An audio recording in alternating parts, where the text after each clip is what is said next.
selamat pagi pendengar KPFM. Kita sudah masuk di interval kedua di Coffee Morning Show, Show Your Energy. Pendengar KP, investasi saham semakin dilirik masyarakat. Terlebih, adanya momentum pandemi COVID-19 di tahun 2020 lalu yang sempat juga menekan pasar saham di tanah air, membuat investor retail ini ramai-ramai masuk ke dalam instrumen investasi ini. Harga saham yang merosot jauh membuka peluang investor pemula untuk menjajal peruntungannya di investasi saham. Lalu bagaimana cara pilih saham untuk pemula versi tahun 2021? Langsung kita terhubung dengan Mas Ryan Filbert, praktisi Inspirator Investasi Indonesia, juga penulis puluhan buku bestseller nasional. Selamat pagi Mas Ryan. Iya, selamat pagi Mbak Shirley, selamat pagi kepada seluruh pendengar KP dimanapun Anda berada. Yes, gimana kabarnya hari ini Mas Ryan? Baik sekali, sudah menuju ke Jakarta. Oh, on the way ini ya. Gimana cuaca di Jakarta Mas Ryan? Sekarang sih cerah, tapi kok cerah-cerah mendung ya. Saya jadi bingung ini, mendefinisikan kecerahan atau kemendungan. Tapi ada mataharinya sebelah kiri, kok kayaknya mendung. Sama kalau gitu di Balikpapan juga galau-galau gitu. Siap. Tapi nggak galau dong, ini kalau untuk pemula mau pilih-pilih saham ya kan? Wah, justru banyak yang bingung. Banyak yang galau juga. Nah, gimana nih Mas Ryan biar nggak salah pilih ya kan?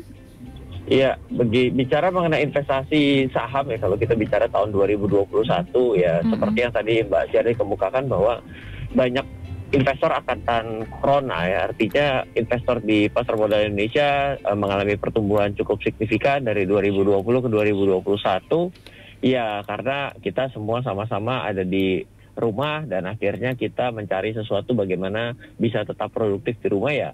Karena online trading ataupun platform online untuk investasi saham itu sudah ada ya, akhirnya dicoba oleh banyak orang ya di Indonesia. Itu terbukti sekitar penambahannya, bila saya tidak salah, penambahannya itu hampir 2,5 juta di 2020 menuju 2021. Nah, ini ngomong lokal ya.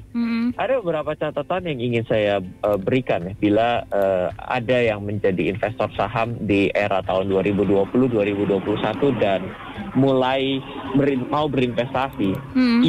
Hal yang paling susah ya menurut saya bagi seorang pemula itu sebenarnya bagaimana cara memilih saham yang bisa diinvestasikan ketika kita mendapati membuka rekening saham kita, membuka platform kita.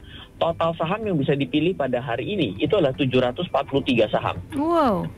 743 saham itu di bulan Juli ke bulan Agustus saja itu penambahannya sudah ada 2 emiten baru gitu. Artinya kalau di rata-rata per 1 tahun dari tahun 2017 sampai 2020 itu ada 50-an perusahaan 1 tahun sekali, 1 tahun itu ada 50 anggota baru. Padahal jadi, pandemi ya Mas? Sebenarnya keuangan itu kan nggak pernah kata-kata pandemik ya, jadi tetap berjalan gitu ya. Cuma memang mungkin ketika lagi hype-hypenya corona ya pasti akan ada sesuatu yang diundur seperti itu. Tapi bukan artinya ditiadakan, karena menurut saya yang namanya bisnis dan keuangan itu bagian dari show must go on ya. Jadi harus berjalan, harus langsung tetap running gitu kan. Nah, ketika kita bicara 50 perusahaan yang ada, apalagi tambah banyak. Jadi kalau kita bayangkan tahun depan itu di bulan yang sama September September tahun 2022, mungkin kira-kira perusahaan kita sudah di 800-an. Wow. Sudah sebanyak itu, makin tambah bingung. Nah, jadi dari landscape yang begitu, pertumbuhan yang begitu banyak ya, cukup banyak 50 ini, ada hal yang membuat investor pemula semakin bingung, karena kalau kita dikasih makanan 1 kita nggak bisa pilih. Tapi kalau kita dikasih makanan 5 sama dikasih kita makanan pilihan di depan kita 10, makin banyak bukan makin gampang pilih loh, makin banyak makin susah pilih. Iya, jadi galau. Jadi bingung. Yang ini kok saya kayaknya enak, yang 2 ini tapi saya juga suka main-main. Ada plus minusnya. Betul. Nah, jadi kalau saya harus memberikan suatu guideline ya, guideline sederhana, batas-batas sederhana bila kita menjadi seorang investor pemula dan investasi saham, maka ada beberapa catatan yang mungkin saya bisa sharing. Yang pertama ya, tolong jangan ikut yang lagi hype. Jadi jangan cuma ikut-ikut yang tren-trenan. Kenapa? Kalau tren itu biasanya tidak lama masa berlakunya. Kalau tren itu misalnya contoh, Ryan kalau ngomong tren tolong dibuat contoh dong. Ya namanya kalau saya pemula tanpa contoh saya kayaknya kurang paham. Bisa. Misalnya di tahun 2021 ini kita bicara tren itu mungkin eranya IPO atau saham-saham berbasis teknologi. Apakah ketika seluruh mata menuju industri berbasis teknologi dan segala sesuatu bisnis harus diteknologikan, maka yang namanya perusahaan-perusahaan berbasis teknologi itu menjadi layak dibeli? Ya, logika dasarnya sih layak dibeli, bener ya? Iya. Iya dong, orang lagi bagus sekali, semua mata tertuju pada teknologi, Betul. semuanya terjadi digitalisasi, tidak ada yang ada keluar rumah, baru sekarang aja berarti bisnisnya bagus. Iya. Kita berpikir seperti itu, betul? Betul. Nah, biasanya yang melakukan initial public offering atau meluncurkan sahamnya ketika pada saat kita berpikir seperti itu barangnya sudah mahal. Jadi kalau Anda berpikir pada saat ini langsung melirik kepada sektor teknologi, justru sebenarnya sebelum daripada ini terjadi, itu sudah pertama kali harusnya dilirik. Yeah. Jadi boleh dibilang begini, saya mau cerita begini ya. Yang namanya uang, itu ada pendapat atau jargon di dunia, money is coward, artinya adalah pengecut. Jadi dia itu akan selalu akan terjadi belakangan. Jadi misalnya gini, kalau misalnya orang itu sudah investasi, sudah naik, itu berarti sebenarnya kita harus hati-hati. Karena apa? Karena uang itu harusnya dalam sudut pandang yang pengecut. Dia mau datang belakangan atau dia mau datang duluan sekalian. Gitu. Jadi Anda mestinya datang dari tren sebelum terjadi, atau lebih baik Anda membiarkan tren ini terlewat, baru Anda memilih yang bagus. Itu harus kita lakukan dalam kita investasi saham dan setiap tren yang kita lihat. Kalau jangan yang teknologi dulu deh. Gimana kalau tahun 2020 trennya apa? Trennya 2020 itulah kesehatan. Jadi tahun 2020 itu saham-saham berbasis kesehatan. Dan yang ada hubungan dengan kesehatan itu diserbu orang tiba-tiba. Iya. Semua pengen sehat dong. Karena pada saat itu berpikir gini, kalau ternyata corona ini lama loh, ini berarti bisnis-bisnis kesehatan ini akan begitu luar biasa lompat nih. Berarti saham-sahamnya saya akan beli. Orang akan tiba-tiba beli. Seketika orang beli, harga sahamnya naik. Dan kita adalah orang yang terakhir masuk ketika harga sahamnya naik. Ya berarti kan Anda pasukan terlambat datang dong. Iya. Iya kan? Perangnya sudah usai. Loh kamu kesini mau ngapain? Nah itu yang harus kita perhatikan. Jadi setiap kali dalam setiap periode itu pasti memiliki tren-tren yang berbeda. Nah, bagi investor pemula, tolong jangan investasi karena tren. Jadi yang hari itu hype, lebih baik tahan diri untuk tidak membeli. Kalau saya gitu ya. Jadi kenapa ya? Karena begini contoh, kita belajar dari yang kasus-kasus yang kejadian di sekitar kita. Pernah tahu tren yang namanya batu akik?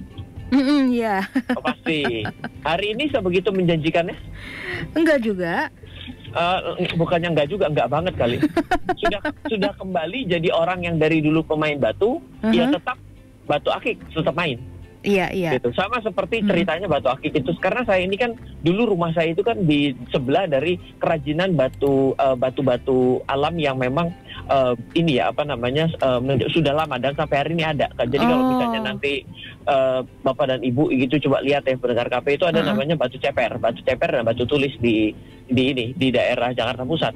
Batu ceper itu banyak sekali pengrajin batu-batu alam, salah satunya batu akik itu sendiri. Dari zaman saya lahir dulu di sana memang sudah jualan dan berdagang mengenai batu.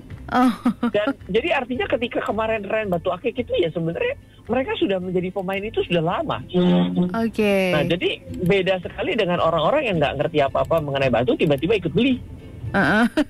Jadi latah ya.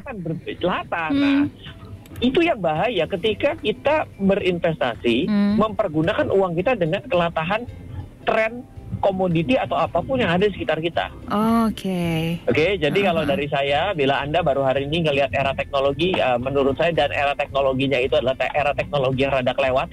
Contohnya misalnya gini, oh Pak ini bagus sekali loh Pak, saya ini melihat yang namanya marketplace. Marketplace itu trennya bukannya saat ini, yang kemarin bicara mengenai booming marketplace. Hari ini adalah hasil daripada booming yang kemarin gitu loh. Iya, iya. Misal contoh ya, tapi bukan artinya nanti, tuh ini sentimen sama sebuah emiten. Enggak, saya nggak ngomongin begitu gitu ya. Pasti ada case by case, pasti ada pemenang. Cuma pemenang itu rata-rata yang cuma diingat sampai juara 1 atau juara 2 doang. Lah ini kalau misalnya pemain marketplace totalnya ada 25, masuk semua. Berarti bisa kita tahu yang bakal bertahan nomor 1 dan nomor 2 doang dong. Iya, iya. Loh Ryan, emang begitu cara mainnya? Betul, begitu. Loh, kok bisa bicara begitu begini? Sekarang saya mau tanya deh. Siapa juara 1 badminton ganda putri yang kemarin di Jepang? Gracia Poli dan Apriani. Oke, siap. Yang juara 2? Nggak tahu. Juara 3? Nggak tahu juga. Loh, coba bayangkan. Oh Ryan, ini pasti karena ada di Indonesia, gitu. Iya. Cuma sekarang apapun di sekitar kita, paling ingat jauh juara 3 loh. Wih. coba diingat aja gitu. Oh karena kita orang Indonesia, karena kita ingin pas-pasnya kita juara 1, tapi juara 2-nya. Coba sekarang tanya sama wasit yang di Jepang. Coba juara 3 kamu ingat nggak? Belum tentu dia ingat juga loh. Iya. Kenapa? Karena memang begitu. Yang namanya pemenang itu benar-benar sangat sedikit. Apa nasibnya nih dari 25 yang lain gitu? Oke, itu nomor 1. Ini baru nomor 1 kayaknya udah panjang ya. Oke. Nomor 2. Lanjut ya nomor 2. Oke. Jadi kalau nggak ikut tren, ikut apa dong Mas? Nah, ini jawabannya nomor 2. Coba nomor 2. Oke, kita coba cari sesuatu yang menurut saya bagi investor pemula itu jauhi tren, tapi yang harus Anda cari adalah sesuatu yang bisa long lasting. Bisa panjang gitu ya, bisa terasa begitu, sesuatu yang memang hari ini ada, dulu ada, eksis dalam lah. masa generasi papa saya ada. Nah, eksis. Itu eksistensi betul. Jadi itu perlu kita. Nah, terus Anda tanya gini loh, terus kalau saya mencari eksis itu bagaimana? Oke, pertama, Anda bisa lihat dari sudut pandang brand. Ya. Kalau brand itu kita bisa lihat eksistensinya. Tapi kalau yang kedua, kalau misalnya bukan brand bagaimana? Lihat dari industrinya. Ada industri-industri tertentu yang dalam keadaan apapun itu selalu tetap ada. Iya. Nah, contohnya ya biasanya kalau kita menyebutnya sebagai yang namanya industri defensif. Nah, industri defensif itu satu yang biasanya kita bilangnya adalah kalau perang pun tetap ada. Oke. Ya, jadi pertama itu adalah suatu industri yang berhubungan dengan konsumsi. Kenapa? Loh, corona memang sampean nggak konsumsi, nggak mengkonsumsi suatu barang? Enggak Pak, saya sama sekali tidak makan, tidak tidur, tidak minum. Oh hebat banget, saya bilang. Mirip robot aja perlu bahan bakar seperti gitu ya. Oke, jadi yang pertama itu adalah sektor konsumtif. Oke, yang kedua, apa kira-kira Mbak yang selalu ada dalam keadaan corona sekalipun jadi salah satu contoh? Makan.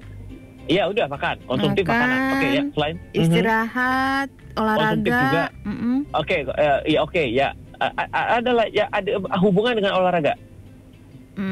Sektor apa? Kesehatan. Iya. Kesehatan.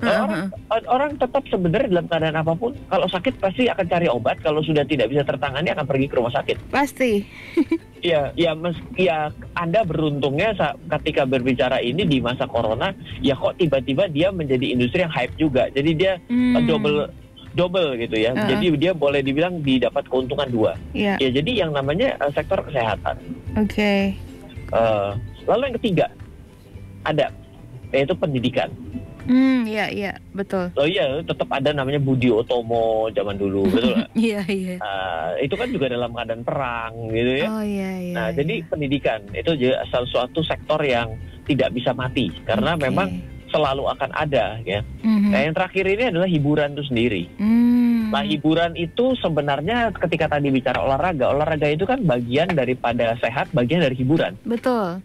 Gak selalu semua orang itu ikut olahraga itu karena pengen sehat, tapi bisa jadi pengen dapat hiburan. Dia happy kalau dia olahraga. Iya, jadi betul. misalnya hiburan. Selain yang namanya hiburan itu adalah misalnya ada yang di shifting adalah olahraga. Ya bisa juga ya misalnya Anda tempat penginapan seperti itu ya. Meskipun menjadi tidak terlalu relevan kalau dibahas di dalam era corona. Karena pandemik ini menyebabkan okupansi hotel mengalami penurunan. Iya. Tapi pastinya akan ada yang selalu bertahan loh. Jadi contoh sederhana itu ya, ada salah satu hotel yang saya tahu gitu. Itu dia dari zaman pandemik itu tiba-tiba selalu ramai. Wih. Kok bisa? Karena satu, dia benar-benar belum yang lain menerapkan protokol kesehatan yang sangat jelimet. Untuk di hotel itu dia sangat jelimet. Bahkan untuk makannya saja, breakfastnya itu tidak boleh di restorannya, harus langsung masuk ke kamar. Waduh. Lalu dia memberikan untuk paket isolasi mandiri, tapi dengan peraturan yang sangat ketat. Betul. Lalu booking online-nya benar-benar berjalan dengan baik. Lalu juga yang namanya hal-hal lainnya gitu ya, mengenai kebersihan dari awal sebelum pandemi ini dia sudah sangat bersih. Nah, jadi yang terjadi adalah dia menjadi top of mind, tetap rame. Yang lain nyungsep, dia itu okupansi 95%. Saya akan kenal sama direkturnya. Saya tanya, ini bener Bu? Iya bener, kita ini, terima kasih loh. Ryan masih ingat sama kita, tapi kita kebetulan saya karena mau nginep dan penuh gitu. Terus seperti itu. Nah, jadi sebenarnya tren daripada orang itu untuk tinggal dan juga menggunakan hiburan karena dia bosan di rumah, pindah ke hotel cari suasana itu tetap bisa terjadi. Tapi yang peka zaman. Iya. Coba hotelnya itu ternyata bentuknya kotor gitu. Iya, pasti akan mulai ditinggalkan juga. Jadi investasi yang pertama jauhi tren, yang kedua adalah investasi itu cari sektor yang defensif. Oke. Nah, yang ketiga adalah carilah yang selektif. Yang selektif. Nah, selektif itu bagaimana, Ryan? Orang pemula gimana cara pilih yang selektif? Iya dong. Orang yang ahli bisa seleksi dong. Kalau orang yang pemula suruh seleksi ya bingung. Gimana orang nggak punya kemampuan suruh seleksi? Nah, sebenarnya kalau kita itu mau investasi selektif, kita tahu di bursa manapun itu selalu ada namanya indeks selektif. Oke. Nah, indeks selektif itu bisa dari dua sudut pandang. Selektif itu diseleksi hal-hal yang buruk. Jadi di Indonesia itu ada namanya saham dengan notasi khusus. Oke. Nah, saham notasi khusus itu adalah saham-saham yang di list sedang mengalami permasalahan tertentu. Contohnya, dia lagi dalam kasus hukum di pengadilan. Apakah itu adalah berita bagus? No. Menurut Mbak Shirley? Enggak ya. Nah, tapi bagi sebagian orang yang namanya masalah itu adalah kesempatan. Jadi kita tidak bisa selalu mengatakan seperti itu, tapi jadi dua sisi. Tapi intinya adalah bila Anda adalah orang yang tidak suka cari masalah, berarti silakan jauhi, gampang dong. Iya. Tapi kalau Anda ternyata orang yang suka dengan masalah, karena masalah itu adalah peluang, kan selalu begitu ya. Di balik suatu masalah itulah peluang saya. Bisnis itu kan adalah bisnis dari masalah orang. Oke. Saya tidak bisa masak, makanya ada restoran. Iya. Saya tidak bisa masak, makanya ada bumbu racik. Saya tidak bisa masak, makanya ada orang yang jasa nganterin makan ke rumah. Dan masakin. Nah, itu kan berarti cocok ya. Jadi selektif, ya carilah yang selektif. Nah, selektif ini pertama, contohnya di Bursa Efek Indonesia, itu ada yang indeks selektif. Nah, indeks selektif itu diselektif dari yang bermasalah pertama. Yang bermasalah itu contohnya adalah lagi dalam kasus pengadilan. Berarti orang juga akan takut dong. Pasti nyungsep dong. Turun dong. Nah, tapi bagi sebagian orang itu ada kesempatan beli tuh. Kenapa? Kalau kasusnya selesai dan menang di pengadilan, terbang lagi. Masuk akal loh cara dia berpikir. Cara dia, bukan cara saya loh. Saya kan berusaha untuk menyelami cara pemikiran setiap orang. Makanya kalau sama saya tidak pernah menyalahi atau menjelek-jelekan sebuah investasi. Karena setiap perspektif itu sebenarnya bisa kita terima. Selama bisa kita pertanggungjawabkan. Betul. Ya kan, orang ini tidak mau terima dan tidak mau mempertanggungjawabkan, ya berarti jangan investasi juga kalau kayak gitu ya. Oke, selektif yang pertama dari hal-hal yang bermasalah. Ada nggak yang bermasalah? Ada. Misalnya terjadi terlambat melaporkan laporan keuangan dalam waktu 1 tahun. Berarti kan sudah ada kewajiban melaporkan laporan keuangan. Tapi perusahaan itu tidak melaporkan laporan keuangan. Berarti tanda tanya dong. Kok kamu nggak lapor-lapor? Kenapa kamu nggak lapor-lapor? Oh sorry, saya terdampak pandemi. Yang terdampak pandemi lain bisa kok melapor, kenapa kamu nggak lapor?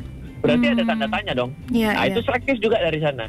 Nah, lalu misalnya selektif selanjutnya ada namanya indeks dividen index. Jadi saham-saham yang membagikan dividen dalam jumlah yang besar. Perusahaan yang membagikan dividen adalah perusahaan yang untung. Iya. Biasanya. Emang Ryan, yang namanya perusahaan rugi bisa bagi dividen? Bisa. Ya kalau secara mayoritas itu bilang suruh bagi dividen, ya jadi bagi dividen pada rugi. Nah, tapi ketika ditanyakan apakah perusahaan dalam jangka waktu panjang meskipun rugi bisa terus membagikan dividen, jawabannya tidak. Apalagi yang mau dibagi kalau sudah rugi terus dan hampir minus secara modal. Iya dong. Oke, berarti selektif lah dengan mencari saham yang membagikan dividen secara konsisten. Betul. Bukannya besarannya kadang-kadang, tapi adalah itikatnya untuk selalu mencetak keuntungan. Ya. Oke, lalu selanjutnya carilah perusahaan yang ramai diperdagangkan. Dan perusahaan ini sudah lama ada di bursa. Oke. Misalnya itu selektif melalui apa? Dari indeks LQ45, IDX 30, Jakarta Islamic Index 30. Nah, itu bagus juga. Gitu. Jadi sebenarnya kalau kita mau investasi saham secara sederhana di tahun 2021 dan Anda kesulitan mencari inspirasi akan saham apa yang harus Anda dekati dan jauhi, sebenarnya dari 2 poin tadi cukup bisa kita pakai sebagai rujukan loh. Iya. Seperti itu, Mbak. Oke, wow. Jadi seperti itu ya, Mas ya. Jangan ikut tren, cari yang eksis, juga cari yang selektif ya. Selektif itu cari dari sudut pandang pembagian keuntungannya. Selektif itu adalah dari jumlah orang yang melakukan transaksi pada saham tersebut. Dan jangan dilihat hanya 1 tahun gitu, itu kurang pas. Kenapa Ryan nggak lihat 1 tahun? Karena 1 tahun itu terlalu singkat dalam investasi saham. Oke. Dalam investasi sebuah bisnis 1 tahun itu terlalu singkat. Mungkin 3-5 tahun itu cukup wise. Kalau saya pribadi pakai di atas 5 tahun. Oh, iya. Kenapa? Karena gini, kalau orang investasi itu biasanya sudut pandangnya investment horizonnya, sudut pandang investasinya itu adalah di atas 5 tahun. Jadi kalau Anda mau mencari sesuatu yang bagus untuk diinvestasikan 5 tahun ke depan, logika sederhananya ya dia harus bagus 5 tahun ke belakang dong. Iya. Betul dong. Kalau investasi cuma mau investasi 5 tahun ke depan yang dilihat data 1 minggu ke belakang kan ngawur banget. Apa iya kalau Anda mau pilih pasangan hidup, Anda mau nikahi seumur hidup, Anda akan coba cari track record dia cuma 1 minggu ke belakang? Iya, Mas Ryan, saya melakukan itu, ya sudah, saya nggak bisa lawan. Orang yang dia lakukan untuk menikah saja dipilihnya yang track record 2 hari ke belakang, gimana mungkin dia investasi saham cari yang untuk 5 tahun ke belakang? Nggak mungkin gitu loh. Ya seperti itu, Pak. Oke, luar biasa. Sip, udah dapat 3 tips, jadi nggak salah lagi untuk memilih saham untuk para pemula ya. Thank you Mas Ryan untuk pagi ini. Sukses aktivitasnya. Selamat pagi, sehat selalu Mas Ryan. Yes, itulah tadi pendengar KPFM, kebersamaan kita bersama Mas Ryan Filbert, seorang praktisi inspirator investasi Indonesia, juga penulis puluhan buku bestseller nasional.